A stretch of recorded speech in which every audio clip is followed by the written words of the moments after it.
Okay. Yeah, my name is Lloyd-Princeton Cangé, go by Princeton. I am 29. I'm a graduate student here at RISD in the painting program. I'm entering my second year. I'm from Bucks County, Pennsylvania, so outside of Philadelphia. Lived in Chicago for 2 years, and now am in New England. Can you explain your style a bit? I wouldn't describe myself as having a style per se. I think that I'm still working through a lot of modes of making and a lot of different types of brushwork and rendering. And so I'm kind of trying to find that right now.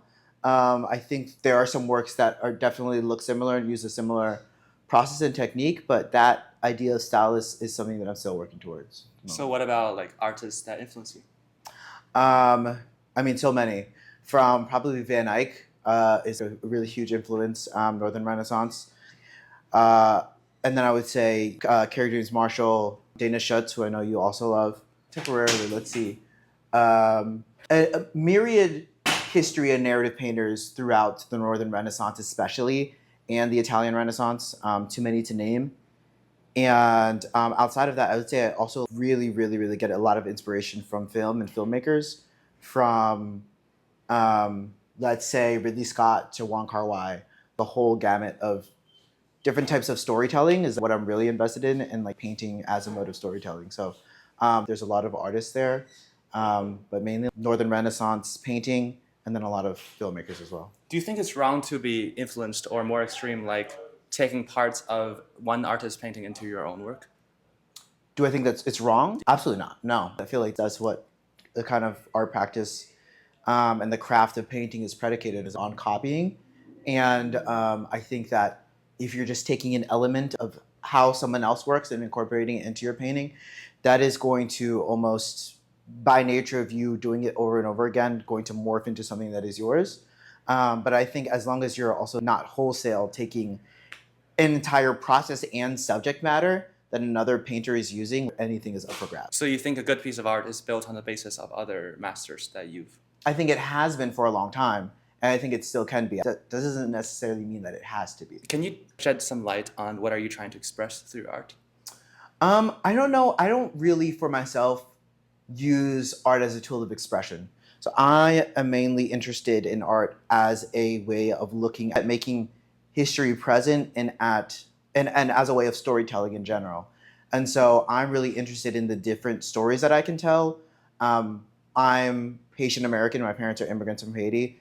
And Haitian history is not something that I was really taught in any type of way. So it's all kind of my own reading and exploration and research. And there's a lot of inspiration from stories from colonization and the Atlantic slave trade to revolution to post-revolution that are interesting and I think have a lot of value in being told and painted right now. And so that's what I'm trying to do, is like shed some light on these stories that have been undertold and underimaged. Why did you put your focus on depicting Black people? Would you ask a white artist that? Why is their focus on depicting white people, or Asian folks? Why are they focused on depicting Asian people? What's the difference? I just want to... That is the only type of human beings I've seen you depict. So I was wondering if there's any meanings behind. I've painted plenty of other people. I painted brown people. I painted white people. Not everything that I painted is on my Instagram or on my website. But even on my website, you'll see that there are other people of other ethnicities as well. But primarily, I'm engaged in telling stories that are about people of African descent because that's who I am. And that's who I am primarily interested in talking to as well. I know a lot of modern artists who paints people with the color of their own skin. Mm-hmm. Like that Black artist who paints people with extreme black colors. Mm-hmm. Or myself, I sometimes paint people with unnatural yellow colors. Mm-hmm. I think this approach has been repeated more and more. And do you think it will still work and convey the same message as it goes on? Well, that's the thing. I think that any painting, right now it's just a trend, right? You have a lot of, let's say, Black portraiture, right? Which is a very specific type of portraiture that when you think about it in the stereotypical sense, it's like a person in leisure, right, in an interior space or an exterior space, or the person with a flat background, a la Amy Sherald. And there's from Barclay Hendricks, who's a master, to Amy Sherald and everybody in between.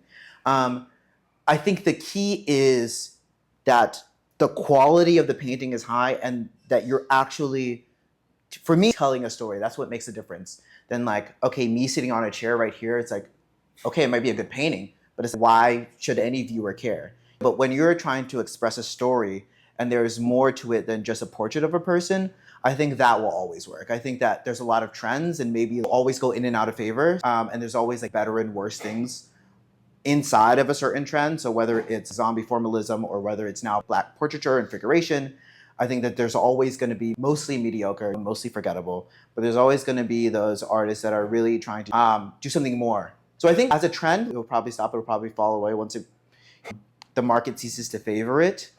But I think painters that are in it for the long haul, that are really interested in doing a little bit more. Should artists make art to follow the trend, or should they do No. what they want?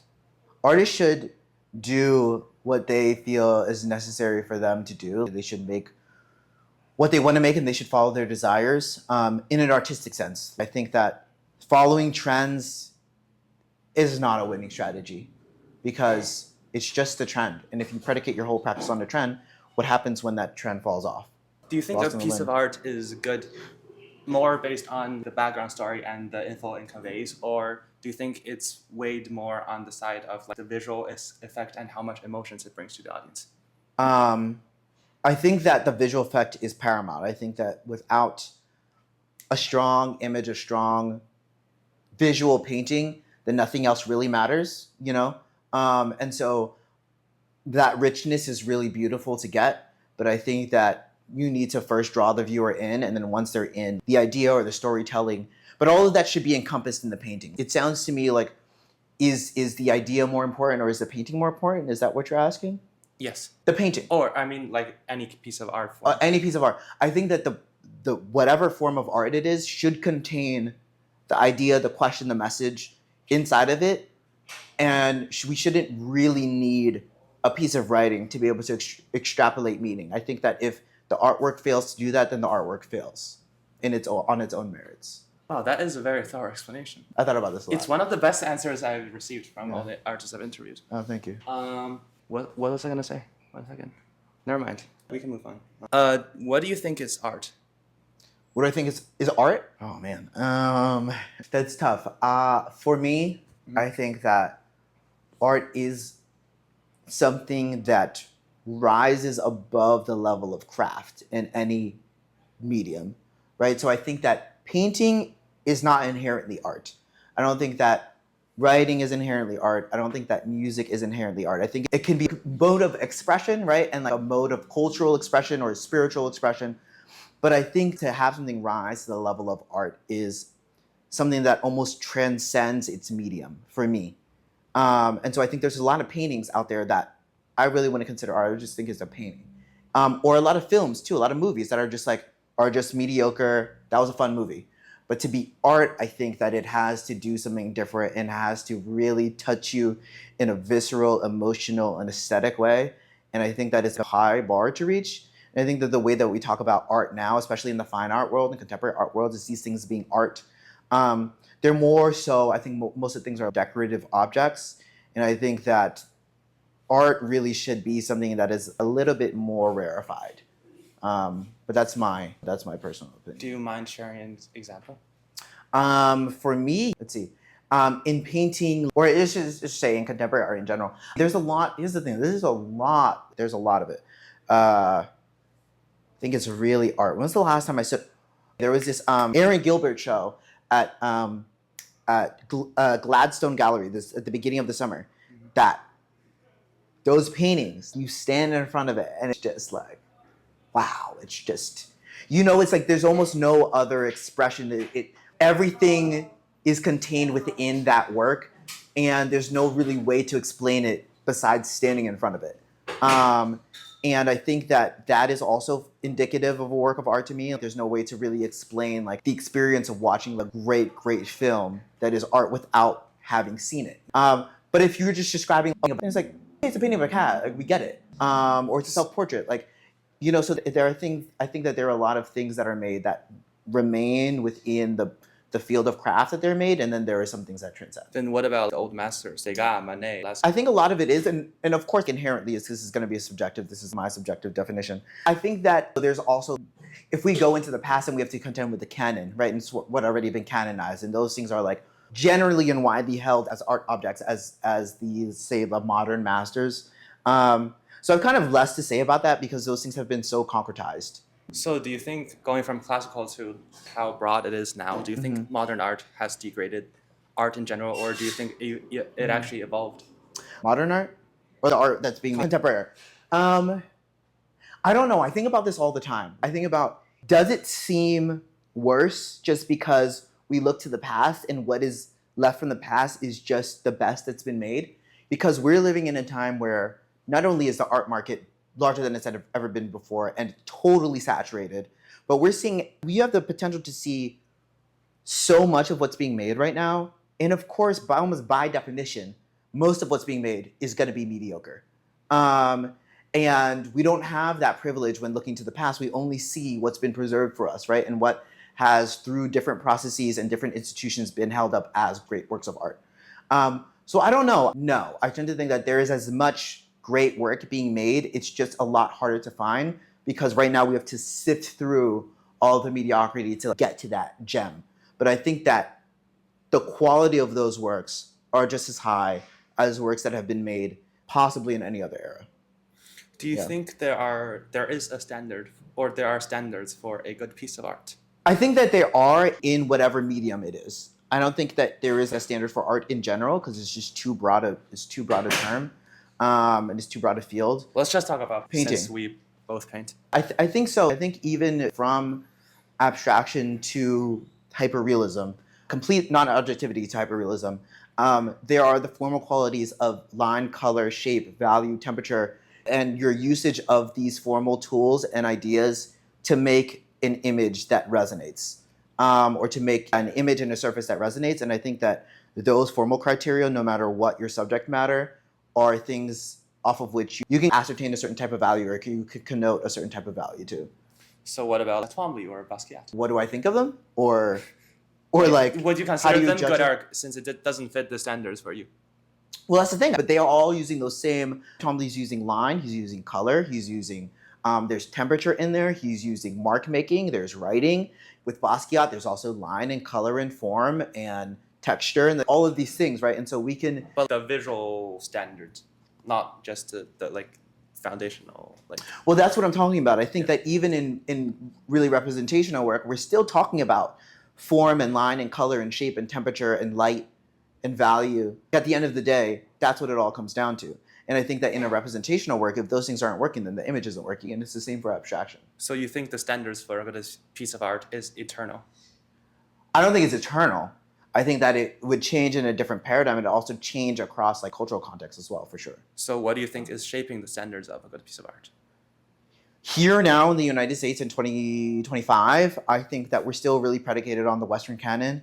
But the art market right now is the field of art right now is so, I don't even know, like it's almost dissolved and it's almost aerosolized in a way that we're also putting it against the backdrop of the internet age, or we're putting it against the backdrop of social media or a film or of everyday life. And so I think it is, but I think in painting, if we just talk about painting, I think that we still are looking at the masters, and we're still looking at like your ability to, if it's representational, like accurately represent something in space, and tell a story through that and have some meaning behind it. Abstraction is a more at least in the West, is a more modern conception. And so, but we're still judging that against the canon. And I think abstraction is more so what can be invented. You know, what is there still left to invent or discover? Or how are you using a modality of abstraction to talk about something that maybe hasn't been talked about in a certain way? You know, like using the language of minimalism to talk about a societal problem, or using the language of abstract expressionism to talk about politics or gender identity. You know, I think that there are these different ways of ascertaining value through those different modes, but I think fundamentally they're either based off the canon or they are kind of placed against the canon as a kind of crude assessment of quality. Does art have to convey a deep meaning to be good?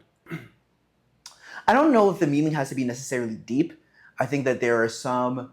Because I know a lot of modern artists who they make up a piece that is magnificent and they came up with a meaning afterwards. And I think it's a pretty common approach. Yeah, absolutely.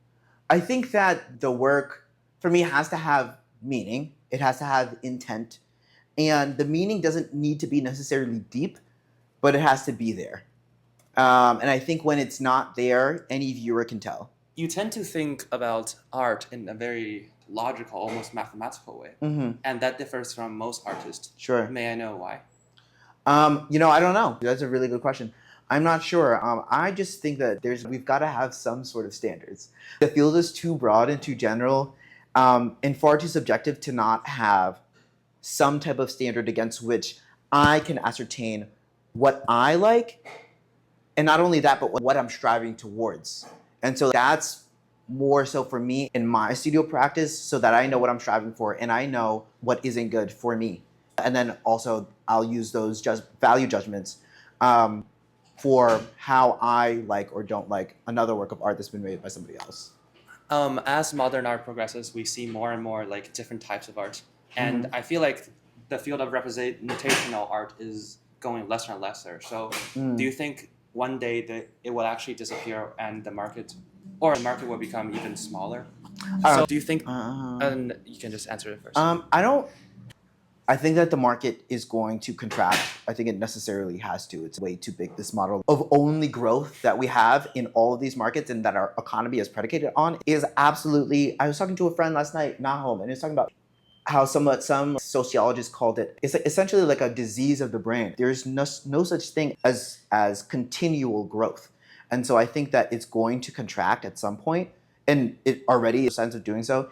But I think that representation is here forever. I think that we will always be representing ourselves in one way or another through the medium of paint as well. I just think that there is a kind of propensity to be able to image ourselves and see ourselves and relate to ourselves in that way. And I don't think that's going anywhere. So you think the creative fields of modern art has already reached its saturation point? I think it's oversaturated. It's extremely overly saturated. And I hope that it will contract. I mean, I believe what Jerry Salt said, which is basically he wants all artists to get paid the good, bad, and the terrible, and I feel the same way. At the same time, the amount of money that's being thrown around and the works and the micro trends that are here for a blip, I don't think is really good for the market, good for investors, or good for artists. Do you think a good piece of art is defined by the market, whether it can be sold or not? No, absolutely not. I think that there are artists like Henry Jarger, who's an outsider artist who's died without ever showing a single piece of work, who left behind the 4,000-page manuscript and hundreds of incredible, strange drawings. Someone like that who lived and died in obscurity, and until his death that he was kind of known to the art world. I think work like that is always going to be made, and there are always going to be people outside of the center of the art world that will be making work that is incredible, that doesn't get seen. Wouldn't that be unfair for them, for these kind of artists, compared to others who viewed art as more like a business? I don't know if fair and unfair are good ways to categorize it, but it is a luck of the draw, where were you born? Also a luck of the draw. And I think largely the art market is the same way. Of course, there's a lot of things that you can do. I'm at RISD for a reason, right? But a lot of it, where you end up and where you land, is largely luck, and it's also economics, and it's also privilege, it's also education. There's so many factors inside of it. So I don't know if fair or unfair, it's kind of just how much luck do you have, and then how much are you willing to strive for something? Understood. So personally for you, how do you find the balance between monetary gains and artistic aspirations? Well, personally, I don't really sell work. I'm not represented. I'm not in any group shows, not in any solo shows. And so the idea of I've never really had to contend with a market because I don't have a market. And so whatever I make, I don't really think about selling in mind. I do want to create a body of work so that I can eventually get into a gallery and get represented and have some sort of ability to show and sell my work in the commercial market. But at this point in time, I don't really think about it. So in the future, do you think that the spiritual gains from doing art can fulfill you enough so that you won't desire money as much? No. I think there is a certain type of fulfillment, but there is a economic threshold that one needs to be able to hit, I think, in order to not only survive, but thrive and live comfortably. And I think both of those need to coexist. Okay. Yeah. Those are very thoughtful answers. Thank you. Thank you for the interview. Absolutely. Thank you. This was fun.